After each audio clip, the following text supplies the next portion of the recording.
Web 3.0, Indústria 4.0, Sociedade 5.0, são tantas versões de tantas coisas. Eu particularmente não gosto muito desse negócio de colocar versão em tudo, né? Porque muitas vezes os critérios são meio subjetivos, ou às vezes é só um chamariz para vender alguma coisa. Mas no caso aqui de Web 3, Web 3.0, a versão realmente faz sentido. Só que fazer sentido não necessariamente significa ser algo simples.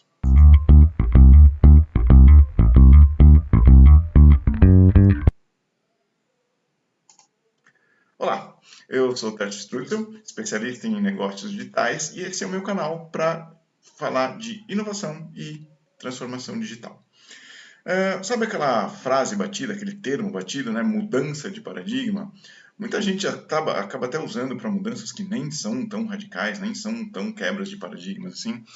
Mas o Web3 é uma mudança que realmente quebra paradigmas. É uma mudança bastante radical, é algo que tem o potencial de mudar muita coisa no mundo que a gente conhece hoje e transformar um mundo completamente diferente nos próximos anos. Algumas décadas a gente já tem visto mudanças e evoluções e inovações incrementais acontecendo, ou seja, são pequenas melhorias sobre coisas que já existem, né? A internet foi uma pequena mudança, um pouco diferente de mudança incremental sobre coisas que já existiam. Ela trouxe sim alguma revolução, mas a Web3, que seria talvez uma nova versão aí, é uma mudança tão ou mais radical que aquela.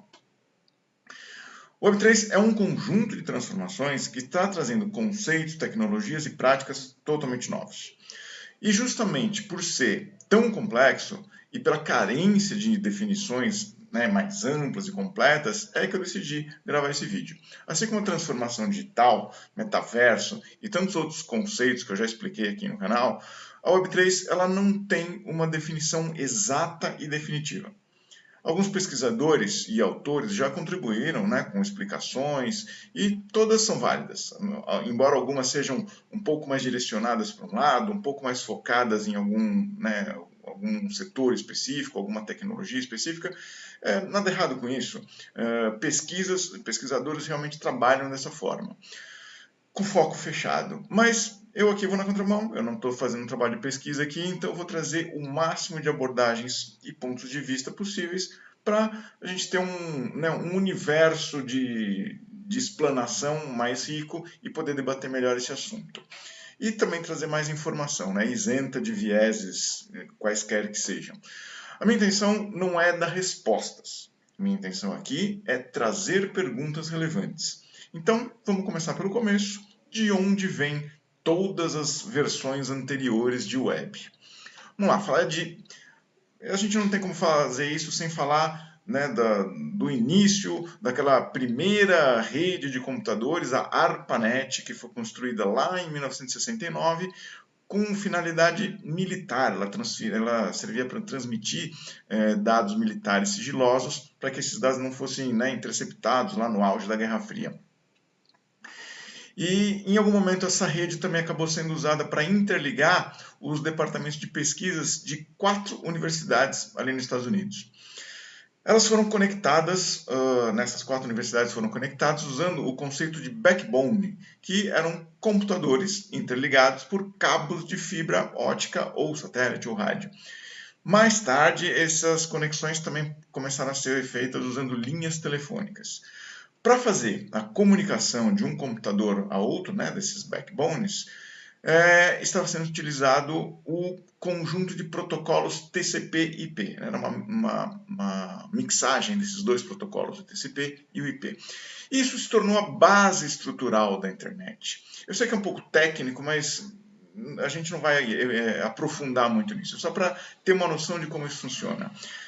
Com o tempo, o uso militar dessa rede foi diminuindo, mas o uso acadêmico, inversamente, ele cresceu. Então, outras universidades começaram a se conectar nessa rede. Em 1981, por exemplo, já tinha quase 200 computadores de 200 universidades conectados.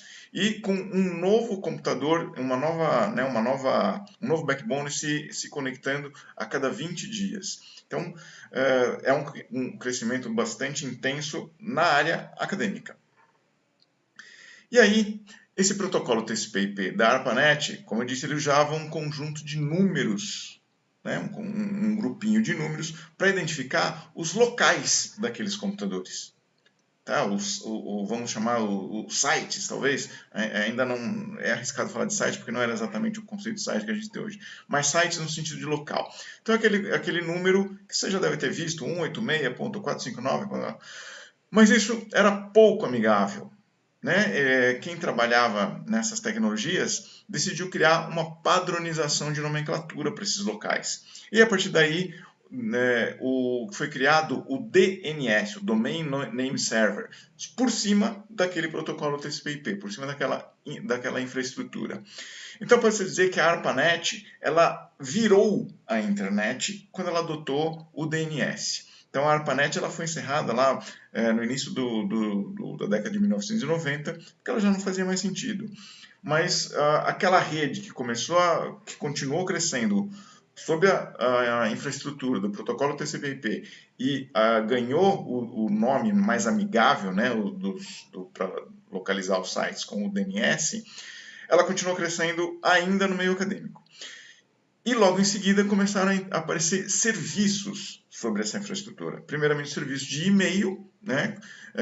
E logo em seguida, os serviços de conexão por chat. Pouco tempo depois ainda começaram a surgir os primeiros portais que davam acesso a essa rede, né? Os primeiros foram a CompuServe e a AOL. Eles proporcionavam acesso de pessoas para aquela rede, mas ainda não era amigável para usuários comuns. O endereço ficou amigável, mas a interface gráfica de usuário ainda não era amigável, tá? Primeiro porque esses serviços eles eram independentes e não conectados. Então, tinha que saber, quem entrava, né, através desses acessos, tinha que saber onde queria ir, tinha que saber o endereço exato e digitar na barra de endereço onde queria ir e o que fazer lá. Né? E segundo porque o conteúdo que era disponível nesses sites, eles ainda eram basicamente de diretórios para armazenamento de trabalhos acadêmicos, arquivos diversos, transferências de arquivos entre um servidor e outro, e chats para comunicação. Isso ainda era bastante rudimentar, era a infraestrutura básica da internet, mas ela não tinha uma interface gráfica amigável. Estava faltando essa facilidade para que qualquer pessoa pudesse entrar e usar aquilo. E aí vem o conceito de web. A resposta para essas dificuldades todas veio em 1992, quando o cientista Tim Berners-Lee criou a World Wide Web. E aí sim, que mais tarde foi apelidada simplesmente de WWW. E no começo chamava-se de Superestrada da Informação, a Rede Mundial de Computadores, e o WWW começou a mudar a história. O que significa na prática? Que aquela pequena infraestrutura de internet que já existia, foi criado um navegador para poder usar ela. Né? O navegador como a gente conhece hoje, mas naquela época muito mais rudimentar. E ele tinha algumas facilidades, já trazendo as primeiras interfaces gráficas de usuário, e ele também trouxe o conceito de hiperlink. O hiperlink é um texto que tem um link. Então isso ficou mais fácil para conectar um site a outro. Então não precisava mais sempre ter que digitar o endereço que eu queria visitar. Começaram a surgir os primeiros catálogos, né, com endereços que eu clicava ali e através desse hiperlink eu ia para outro site. Isso é uma coisa hoje tão básica, elementar para a gente, mas a construção da internet, da web, foi assim. O Mosaic foi o primeiro navegador da web. Foi um projeto liderado pelo Mark Andreessen, que hoje é um famoso fundador de startups e investidor em fundos de venture capital. E depois ele fundou o projeto Netscape, que aí sim desenvolveu um browser um tanto mais complexo, né, não tão rudimentar quanto aquele primeiro, e desencadeou a famosa guerra dos browsers quando a Microsoft resolveu entrar nesse mercado, mas isso é outra história. A título de curiosidade, aqui no Brasil, o primeiro backbone foi inaugurado em 1991. e ele também era destinado à comunidade acadêmica. Só em 1995 é que essa rede foi aberta para uso comercial, e aí sim foi criado aqui o NIC-BR, né, que começou a gerenciar o registro de domínios e, né, possibilitar os primeiros sites comerciais. Para fechar aqui o entendimento de web, vamos recapitular rapidinho. Vou fazer uma analogia para ficar mais fácil. A internet é a infraestrutura. Vamos fazer uma analogia de que se fosse uma cidade, essa infraestrutura seriam as ruas, quarteirões, viadutos dessa cidade. Okay? Sobre essa infraestrutura rodam serviços, como armazenamento, chat, e-mail. Então, é como se fossem os, né, voltando à analogia com a cidade, é como se a web fossem as casas, as escolas, as lojas, enfim, tudo que veio ocupar aquela infraestrutura.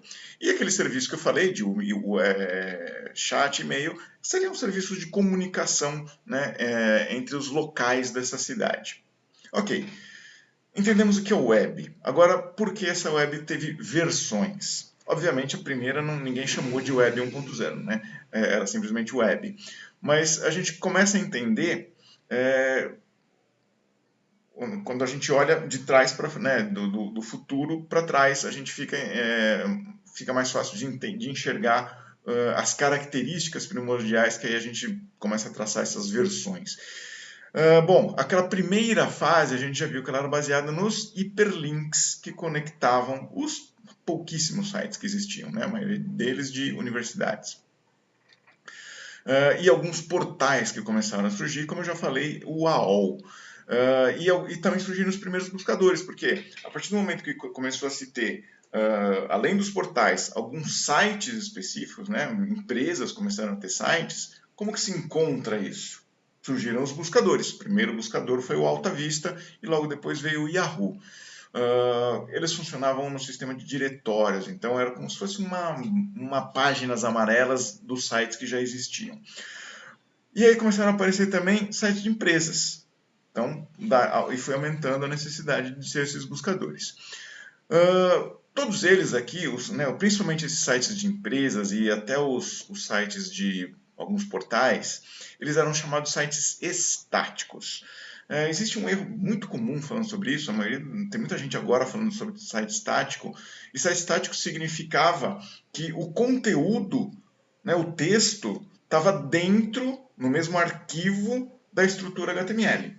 Tá? A diferença é que a partir da Web 2.0, o conteúdo dinâmico saiu de dentro do arquivo HTML e foi para bancos de dados. Essa é a diferença entre site estático e site dinâmico. Cuidado aí que tem gente falando bobagem sobre isso. Então, apesar de existirem sites de empresas, eu costumo dizer que naquela época esses sites pareciam folders escaneados, né? Era muito tosco mesmo, como eram esses primeiros sites. Até porque eles, naquela época, a banda era muito baixa, geralmente era conexão de escada, então não suportava imagem, vídeo e áudio nem pensar. Era basicamente texto com algumas imagens muito simplesinhas para não pesar o site.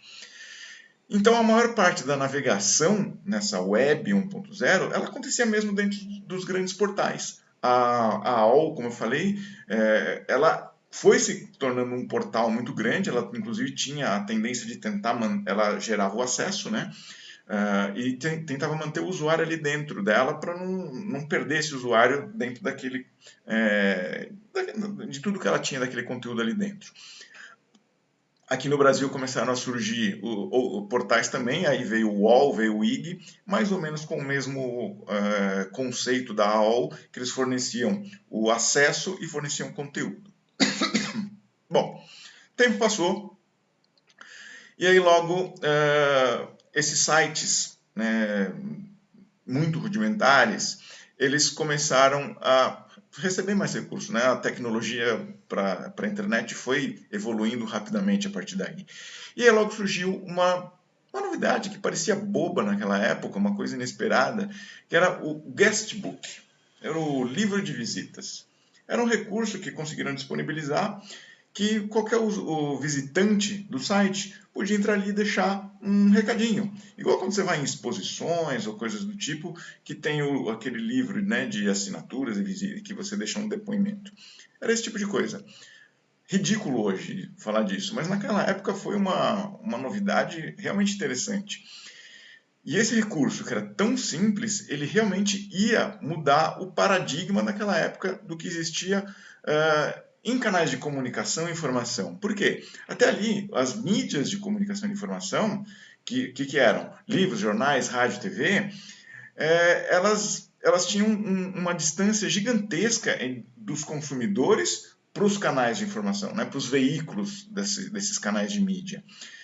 Era uma distância vertical enorme. Um informava, o outro só consumia. Com o recurso do guestbook, teve um achatamento. Qualquer visitante, qualquer espectador agora podia interagir diretamente com aquele veículo. Isso é uma mudança de paradigma realmente muito grande. Então, pela primeira vez na história, o consumidor da informação ele pode interagir diretamente no canal da informação. Bom, não demorou muito para que essa possibilidade de publicar e compartilhar conteúdo levasse às redes sociais. Elas começaram a aparecer ainda no final da década de 90. As primeiras foram lá o Six Degrees, o Friendster, o MySpace, o Orkut, que, né, de todos esses três, o Orkut foi o que vingou aqui no Brasil. O MySpace entrou um pouquinho e logo ele virou um espaço mais de cultura, música, ele não vingou aqui. O Orkut vingou e já no início do século XX, essas redes já estavam batendo alguns milhões de usuários. Na mesma época, justamente devido à tecnologia de separar o banco de dados da estrutura HTML, que permitia, né, o usuário visitando um site publicar conteúdo, também começaram a surgir os blogs. E aí os gerenciadores de conteúdo, né, o CMS, o Content Manager System, que permite criar ou blogs ou plataformas onde o usuário tem a possibilidade de escrever dentro, no canal, né, no site que ele tenha. E aí a gente tem o fenômeno do User Empowerment, né, o empoderamento do usuário. Qualquer pessoa no planeta podia agora ser um veículo de broadcast, podia se tornar um comunicador. Ao mesmo tempo, a velocidade de banda estava crescendo. Começaram a aparecer os primeiros serviços de fibra ótica, né, eliminando a conexão de escada, que era terrível. E aí a capacidade de armazenamento também estava barateando. Esses dois fatores, né, o aumento de banda e barateamento da capacidade de armazenamento, deram um impulso gigantesco para a internet crescer a partir daí, com o multimídia, né, porque aí foi possível o áudio, vídeo e uma série de outros recursos para imagens mais pesadas e tornou os canais muito mais ricos. Então aqui começa o que hoje se chama da centralização da web. Não por aqueles sites de empresas, não pelos blogs. Tecnicamente eles ainda são descentralizados, né? Cada um é cada um. Essa centralização quer dizer pelas ferramentas de busca e pelas redes sociais, porque elas começaram a se tornar grandes plataformas que atraíam milhões e depois bilhões de visitantes e de usuários. Em poucos anos, a partir dos anos 2000, Google, Facebook, YouTube, Twitter, LinkedIn, Instagram explodiram o número de usuários. E aí essas plataformas elas se inseriam como o intermediário para facilitar a vida das pessoas que queriam publicar. Quem era um pouco mais técnico conseguia ter lá seu blog, instalando as ferramentas ou usando os recursos nativos de serviços online disso, mas a maioria das pessoas não era. A maioria das pessoas precisava de um recurso muito mais fácil. Então essas redes sociais facilitaram esse caminho e acabaram prendendo as pessoas ali dentro delas, né? Como ninguém precisava entender de código de programação para poder publicar, elas reuniram todo mundo ali. Mas, ao mesmo tempo, elas centralizaram a produção e o armazenamento de conteúdo. Então, de repente, quase tudo que estava sendo publicado na web estava apenas resumido em meia dúzia de ambientes, meia dúzia de plataformas. Só para você ter uma ideia, em 2021, um ano atrás, mais de 80% de todo o tráfego mundial da web estava concentrado em 9 plataformas. 9 plataformas. eu vou até citar todas elas aqui, o TikTok, o Google, Facebook, Microsoft, Apple, Amazon, Netflix, YouTube e o WhatsApp. Essas 9 plataformas reúnem 80% de todo o tráfego da web. Isso é centralização, ok? Então, essa mesma concentração aconteceu com provedores de serviços de armazenamento em nuvem. Né? A cloud computing cresceu bastante nesses últimos tempos, como eu falei, o barateamento do armazenamento. E 3 empresas hoje dominam esse setor de serviços. Né? A AWS, que é a Amazon, controla 41% do total de espaço de armazenamento em cloud. Em segundo vem o Azure da Microsoft, com 29%. E bem mais lá para trás o Google com 10%. Então, são aqui 80% também do espaço de armazenamento controlado por 3 empresas. Né? O serviço de cloud computing está na mão de 3 empresas. Então, isso também é centralização. Todos nós viramos criadores digitais. As redes sociais permitiram isso. Todo dia nós publicamos diferentes conteúdos em diferentes ambientes e plataformas. Mas quase nenhum de nós tem controle ou mesmo propriedade sobre esse conteúdo. O conteúdo que você publica nas suas redes sociais não é seu. Esse conteúdo você está usando um espaço emprestado.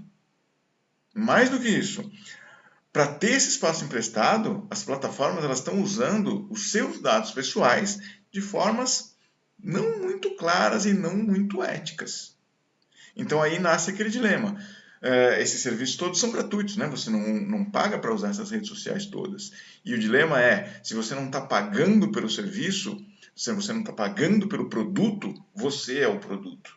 Né? As redes sociais estão usando os seus dados para vender seus dados para anunciantes.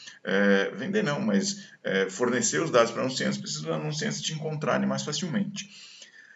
Tecnicamente isso não é um grande problema, o problema é como as redes sociais usam esses dados, a gente não sabe exatamente quais e como elas usam, e a gente não sabe como elas usam isso também para manipular emoções, existem estudos aí falando sobre isso. Não vou falar disso aqui que não é o foco. Então, se por um lado é inquestionável que as plataformas de redes sociais geram muito valor para os seus usuários, porque elas facilitam a vida e permitem, né, que eles possam criar e compartilhar conteúdo. Por outro lado, elas assumiram um poder sem precedentes sobre esses ecossistemas, com reflexos que mudam toda a dinâmica do mercado. Essas empresas que eu citei agora há pouco ali, não por acaso, elas são as maiores empresas do planeta hoje. Esse poder que elas estão assumindo realmente não tem precedentes na história da economia, né, desde que a gente está na nossa sociedade moderna. Enfim, essa centralização, principalmente nas redes sociais, é a chamada Web 2, Web 2.0. Ela realmente começou ali por volta de 2000 e pouco, e faz pouco tempo que começou a nova versão ser, né, a Web 3.0 e que na verdade estão chamando mais de Web 3, tiraram o 0.0 aí para facilitar a pronúncia talvez, mas estudando história a gente aprende que toda revolução acontece quando algum contexto socioeconômico que cresceu demais, né, como a centralização da Web 2 cresceu, esse controle acaba sendo questionado por algum grupo que vem propor um novo modelo. Então é isso que a gente está vendo na Web3. É um outro grupo propondo mudanças sobre essa concentração extrema que que eu acabei de demonstrar aqui. Então pode-se dizer que a gente está nessa transição. Só que não necessariamente vai ser uma transição de um pulo para outro. Eu vou explicar, né, o objetivo desse vídeo aqui é explicar o que é a Web3 e você vai perceber que elas vão conviver simultaneamente.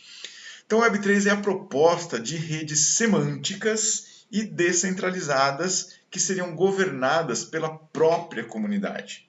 Nessas redes, os dados, os recursos, a contribuição dos usuários, elas não vão mais ser restrito naquelas plataformas que fornecem, né, que emprestam o espaço ou fornecem serviços.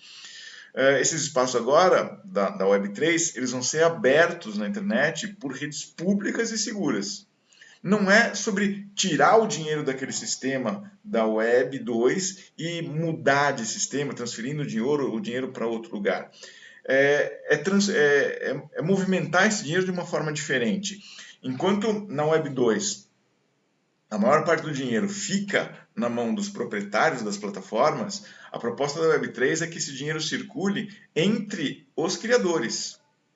Então, quem publica conteúdo, quem compartilha conteúdo, quem gera, quem trabalha na construção, na manutenção daquelas redes, esses serem remunerados e fazer esse dinheiro se distribuído mais uniformemente, né? É o caminho oposto do que a gente vê hoje na extrema concentração de dinheiro na mão de meia dúzia de bilionários excêntricos. Ok, mas se por um lado essa definição parece romântica e revolucionária, ao mesmo tempo existem uma série de desafios técnicos, desafios até sociais, então eu quero passar por alguns deles, mas antes eu vou trazer um pouco de conceitos mais profundos para entender a essência da Web 3. Eu falei de semântica, e esse é um conceito importante. As primeiras manifestações sobre o Web3 foram sobre uma web semântica, porque todo aquele crescimento desenfreado que teve, né, quando a web começou a crescer, fez com que perdesse padronização de dados, padronização de informações, padronização até das linguagens de programação. Então, o próprio Tim Berners-Lee, em 2001, já começou a falar sobre a organização e padronização das informações. Na prática, isso significa aplicar etiquetas de significado e criar inferências de blocos de informação, criar metadados. Metadados são dados sobre dados, dados sobre informações. Para quê? Para que essa padronização e essa organização deixe a informação da web mais organizada. Então, uma aplicação prática que a gente vê no dia a dia, por exemplo, são os arquivos XML. Eles nasceram com essa função de criar padrões, padrões que podem ser de metadados, existem os microformats, enfim, existe uma série de padrões organizando informações. Okay? O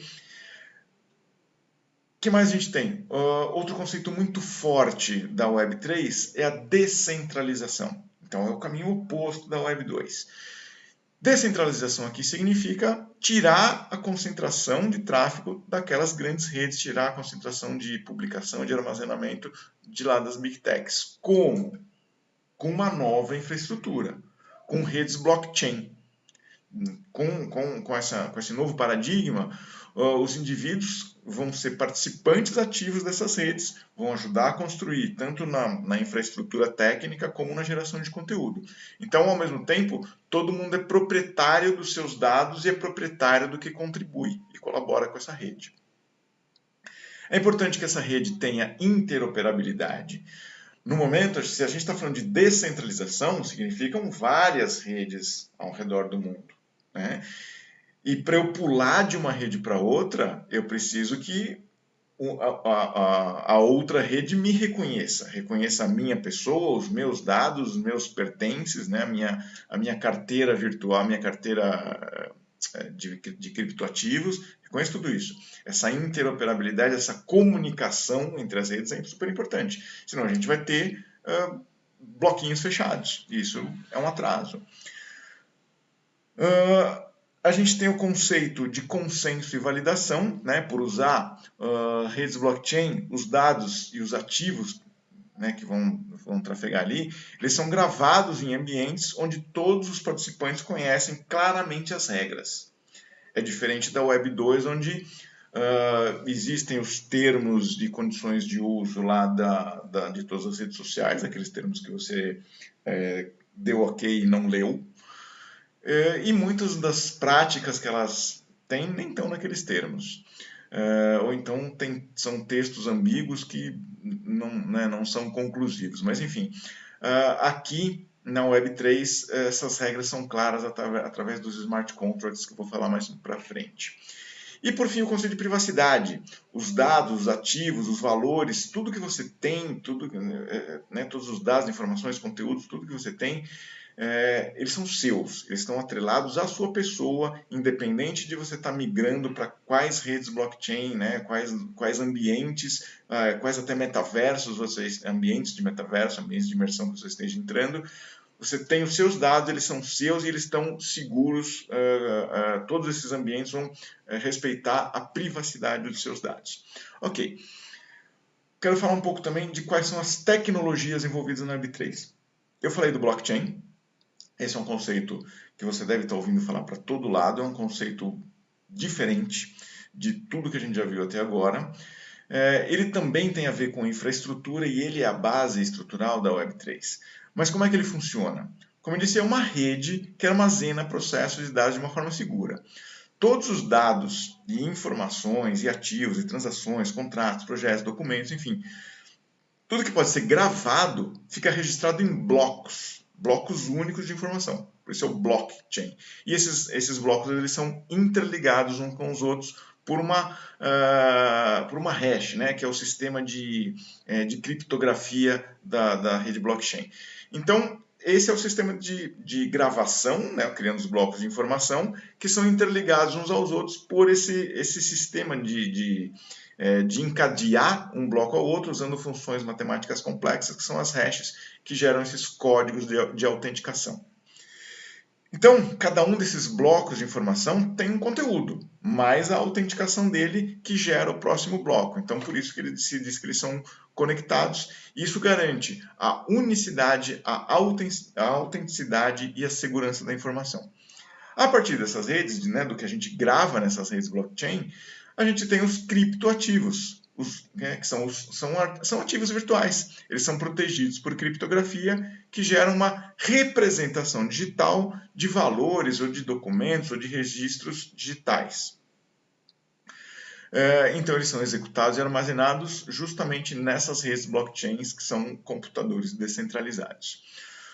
O token que eu falei aqui é um criptoativo, é um registro digital de uma unidade de valor ou de partes de ativos, né, dentro de uma rede blockchain. Como é que é isso? Basicamente é transformar qualquer tipo de ativo em um registro digital. É isso que se chama de tokenização.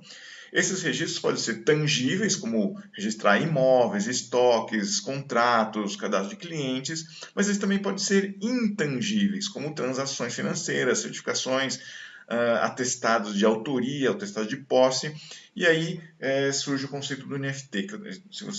Eu tenho um outro vídeo aqui no meu canal explicando o que são os NFTs, explicando melhor o que são os criptoativos. E as criptomoedas também surgem aqui nesse contexto, porque elas são um tipo específico de criptoativo. Bom, a partir das redes blockchain, a gente tem uma base estrutural muito mais rica para rodar inteligência artificial e machine learning, porque o Big Data, né, aquele grande volume de dados, a partir do conceito de web semântica, ele está muito mais organizado. Então, esse Big Data ele é totalmente formado por dados estruturados, o que facilita bastante o trabalho da inteligência artificial e do aprendizado de máquina. O conceito de cloud computing também muda bastante. Esses serviços de cloud, de nuvem que a gente conhece hoje, eles mudam porque a concepção é diferente, né? Aqui a gente vai trazer o conceito de peer-to-peer, de computadores e armazenamento compartilhado, onde não vai ter um detentor do espaço. O próprio conceito da edge computing passa a fazer mais sentido, embora ele tenha uma função bem específica, trabalhando em paralelo com os grandes, né, servidores de cloud, mas a edge computing ganha mais velocidade, mais capacidade de processamento para exercer a função que ela é ideal em aplicações locais. Uma tecnologia importantíssima para fazer tudo isso funcionar é o 5G. Você deve estar vendo notícias sobre isso bastante agora, porque o Brasil terminou a implantação do 5G em todas as capitais brasileiras. Agora, né, os grandes centros, grandes cidades também já estão recebendo essa nova infraestrutura de telefonia, de internet de alta velocidade. Então, todas aquelas aplicações que eu falei de inteligência artificial, de rodar, né, aplicações em nuvem, todas elas ficam muito mais acessíveis com o 5G. E na esteira de tudo isso, o metaverso, aqueles ambientes digital de imersão, eles, né, movidos por realidade virtual, realidade aumentada, eles também fazem muito mais sentido de ser, as aplicações dele são muito mais viáveis nesse ambiente de alta velocidade, nessas redes blockchain. Ok, explicados aqui conceitos e tecnologias envolvidos, eu quero falar um pouco sobre efeitos e vantagens que a gente tem, né, sobre essa nova infraestrutura. Uma delas é a ubiquidade. Ubiquidade é o conceito de estar em vários lugares ao mesmo tempo, vamos dizer assim, né? Então, tanto a internet 5G quanto a computação em nuvem, em paralelo com a edge computing, ela permite que a ubiquidade, que a internet das coisas seja realmente aplicável. Claro que já existem aplicações hoje, mas esse conceito de every time, everywhere, passa a ser muito mais intenso com o 5G e com as redes descentralizadas. O Big Data, como eu falei, ele ganha um impulso adicional por trabalhar com dados semânticos, com dados estruturados. A propriedade digital, a gente já viu que as redes blockchain permitem registrar e gravar diversos tipos de informação e de ativos digitais. Então, a propriedade digital ganha um novo contexto a partir dessa própria infraestrutura. Então, novos ativos digitais começam a surgir, como eu falei agora há pouco dos NFTs. Então, por meio dos tokens, a Web3 permite que qualquer usuário possa criar, possa ter posse, possa transferir ativos digitais. E tudo isso também traz disrupções. Como eu falei, a quebra de paradigma é justamente trazer essas disrupções. Disrupção é quando um setor, um mercado sofre uma alteração tão grande, tão intensa, tão impensada, que modifica completamente aquela cadeia de valor. Então, quais disrupções a gente pode falar aqui nesse primeiro momento? A desintermediação é a principal delas. Percebe que eu estou falando aí de trabalhar com armazenamento sem serviço de armazenamento, gerar conteúdo sem usar redes sociais, fazer uma série de transações, obter posse, criar ativos, criar conteúdo sem a necessidade de intermediário. Então, essa é a desintermediação. Dentro do universo da Web3, significa tirar do jogo aquelas plataformas que fornecem serviços e recursos. Isso tem um lado bom e tem um lado ruim. Como eu disse no início, essas plataformas elas centralizaram quase, né, eu falei ali, de 80% do tráfego mundial da web. A descentralização dessas redes e recursos vai fazer com que as plataformas de redes sociais não sejam mais tão imprescindíveis como elas são hoje. E os usuários vão ter recursos de publicação direta na Web3 sem a necessidade deles. Um outro conceito completamente disruptivo que surge aqui é o que está se chamando de DeFi, né? Decentralized Finance.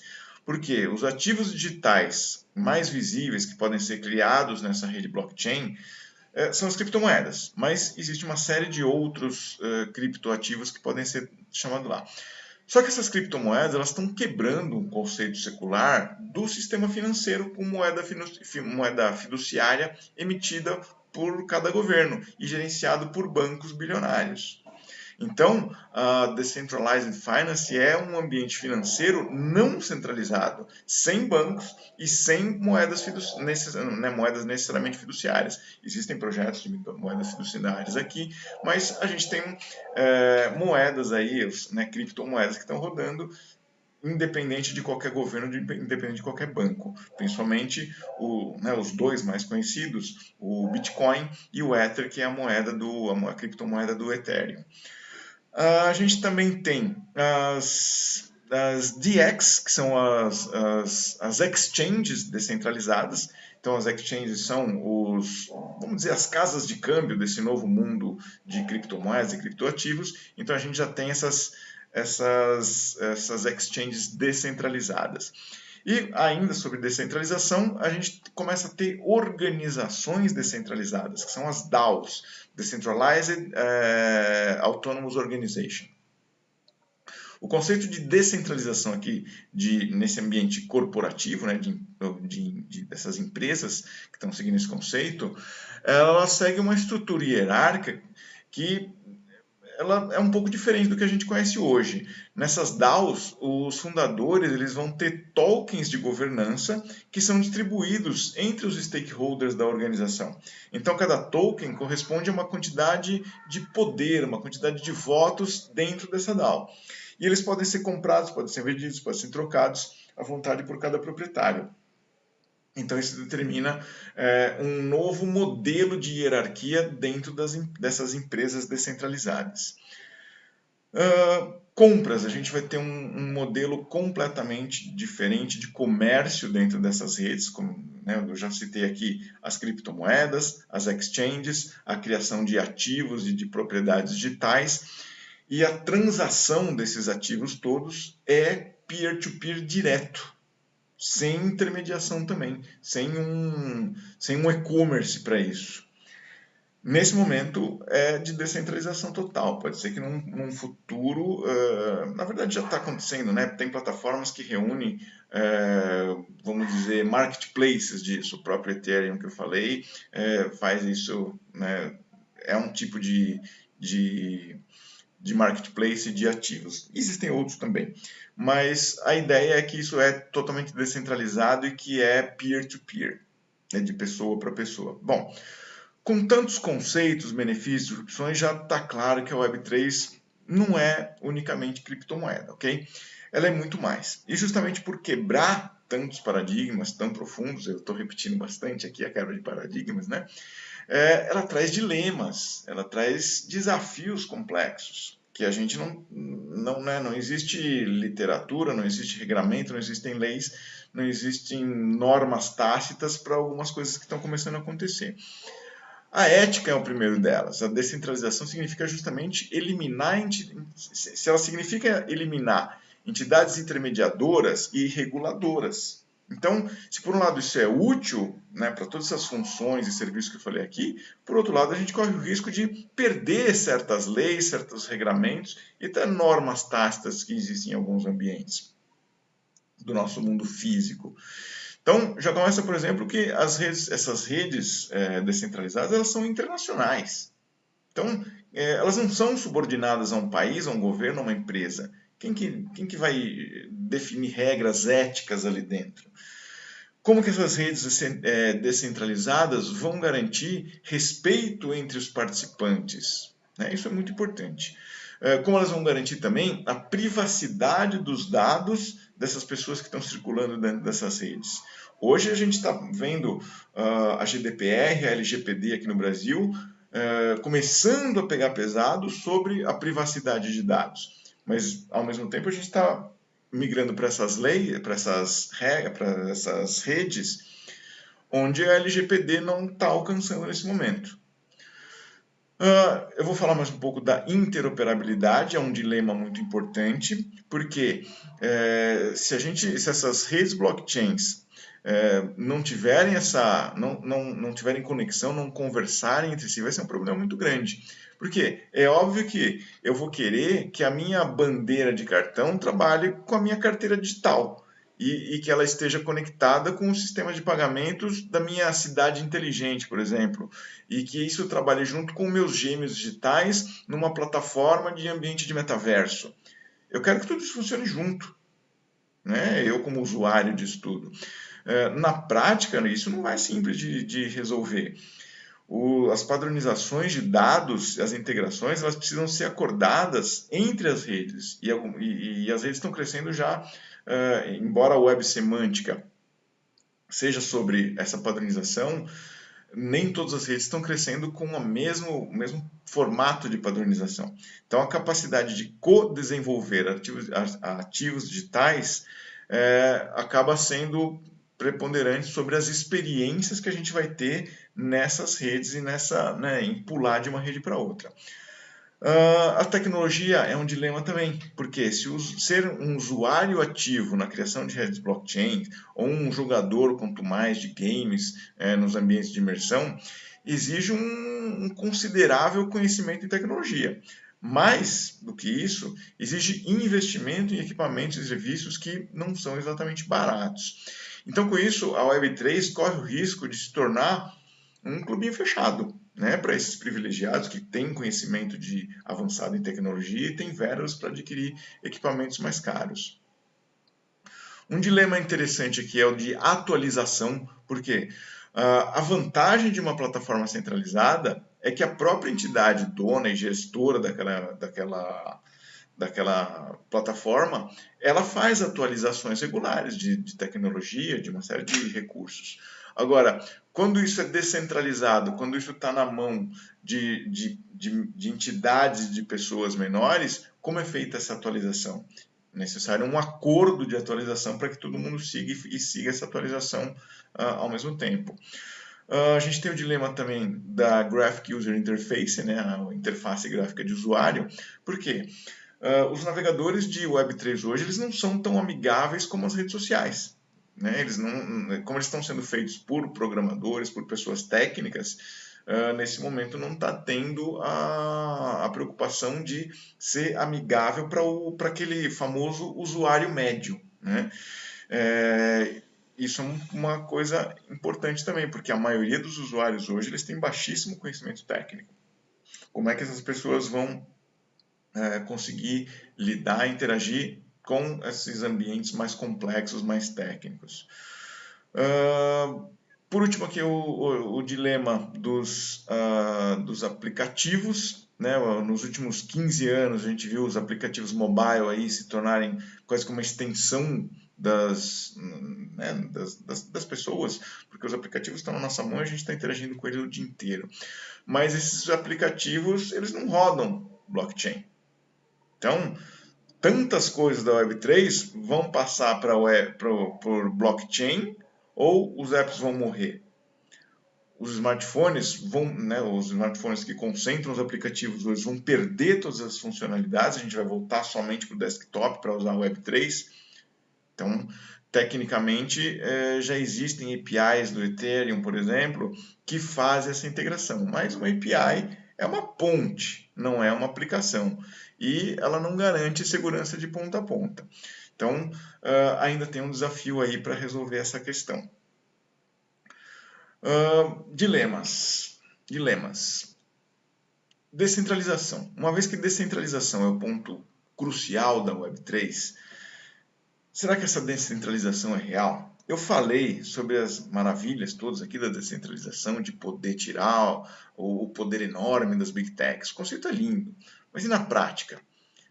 Eu citei já também aqui os desafios de que essa Web3 ela não é amigável, ela é construída em cima de blockchains independentes, mas quem é que está pagando a conta dessas redes?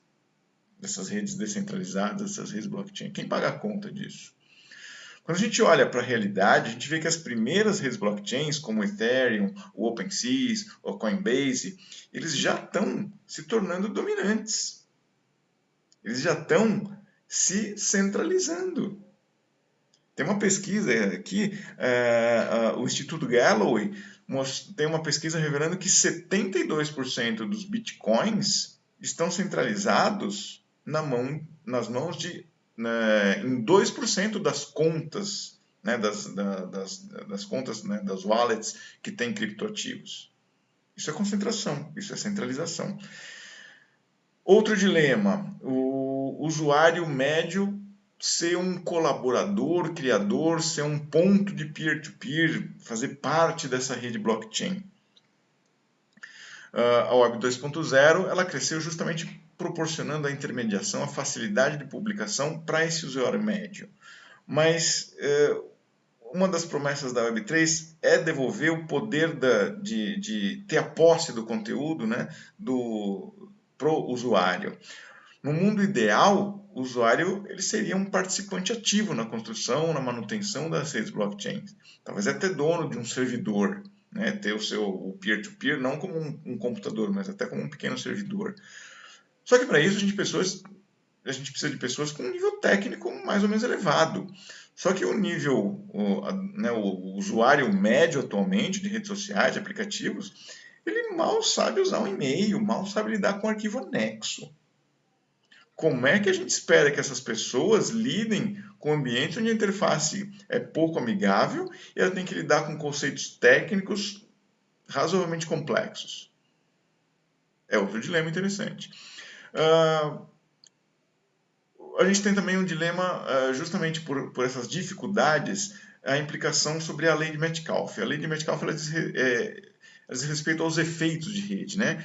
Ela tem um cálculo, não vou trazer aqui o cálculo, mas ela diz que para uma rede crescer, quanto mais ativos forem alguns componentes, né, alguns usuários dessa rede, eles influenciam outras pessoas e fazem com que essa rede cresça.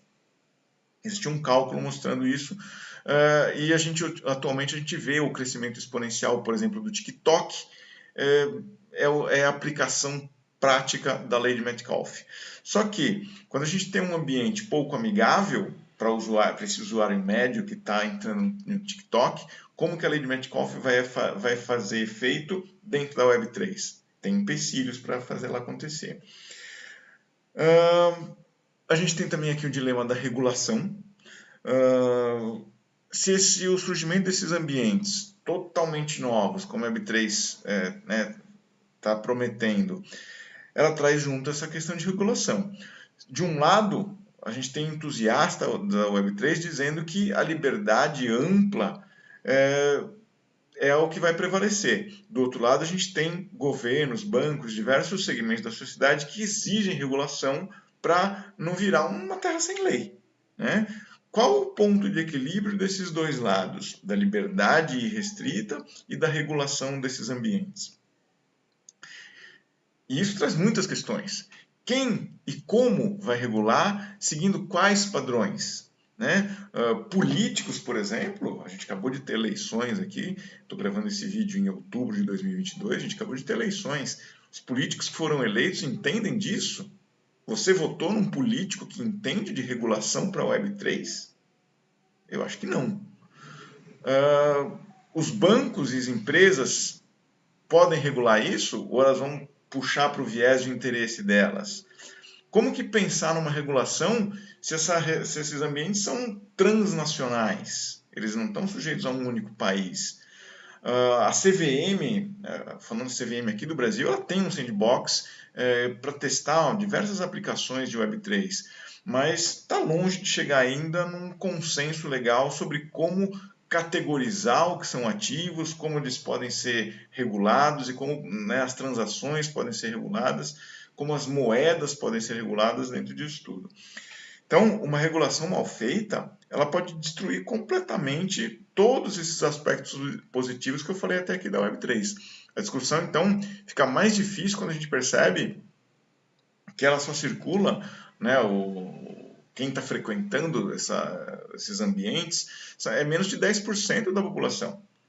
O SXSW, que teve no início desse ano, as palestras, os painéis que tiveram ali mostraram que a maioria das pessoas ainda estão muito desinformadas sobre tudo isso. Então, como engajar toda a sociedade civil para trazer as pessoas para dentro desse novo mundo da Web3? Ok, falei bastante coisa. Ao longo desse vídeo eu listei conceitos, benefícios, desafios, dilemas envolvendo a Web3. Nessa longa lista que eu trouxe aqui, tem aspectos bons, tem aspectos ruins. Lidando diretamente com esse assunto, existe deslumbramento de um lado, existe ceticismo de outro. Ceticismo de pessoas que estão trabalhando com Web3 mesmo. O meu objetivo aqui é equilibrar as coisas. Eu trouxe muitos pontos aqui, esse vídeo vai ficar com perto de 1 hora, para explanar o máximo de pontos de vista possíveis. Trouxe coisas boas e coisas ruins justamente para isso. A Web 2 não vai ser extinta. ela vai continuar correndo em paralelo com a Web3 e com possíveis até novas versões. Já tem gente aí falando de Web 5.0, pularam a 4, mas esse é outro assunto. Vou gravar outro vídeo falando disso. A Web3 ela tem um potencial realmente muito grande de mudar o mundo como a gente conhece e mudar para melhor. Mas, ao mesmo tempo, existem todos esses desafios, esses dilemas que eu falei, que envolvem, que podem travar a evolução da Web3 se a gente não trouxer essa discussão para muito mais pessoas, senão a gente vai acabar caindo nessa infeliz polarização que a gente está vendo no mundo do time X contra o time Y. A gente não pode deixar isso acontecer na Web3. A descentralização, em tese, é o caminho oposto dessa coisa horrível que a gente está vendo no mundo hoje. O sonho de toda a tecnologia é se tornar transparente, é funcionar sem atrito e sem ser percebida. Como já acontece com a energia elétrica. Você não precisa entender de corrente alternada e corrente contínua para ir lá apertar o interruptor e acender a luz da sua casa. Então, esse é o sonho da tecnologia, ser transparente, é fazer com que o usuário não precise entender a questão técnica dela, né?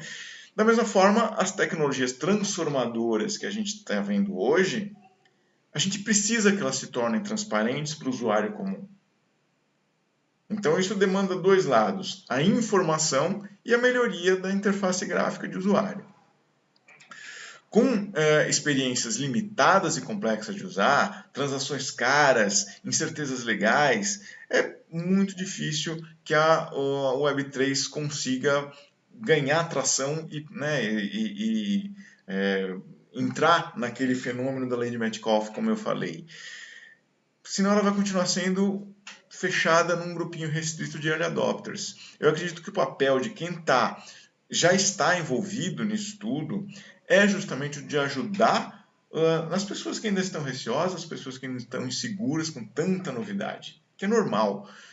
Tudo isso que a gente está vivendo faz acionar aquele mecanismo da perda, do luto, né? E a primeira delas é a negação. Muita gente está em negação com tudo isso que está acontecendo. O sucesso da Web3 ela depende da nossa boa vontade em ajudar as pessoas a entenderem esse novo mundo para que a Web3 consiga chegar num platô de maturidade. Provavelmente eu me esqueci de algum ponto.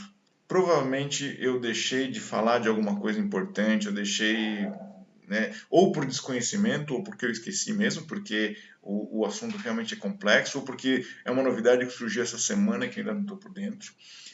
E provavelmente daqui uma semana vão surgir novos conceitos, novas tecnologias, que vai tornar esse vídeo defasado muito rápido, né? Mas faz parte.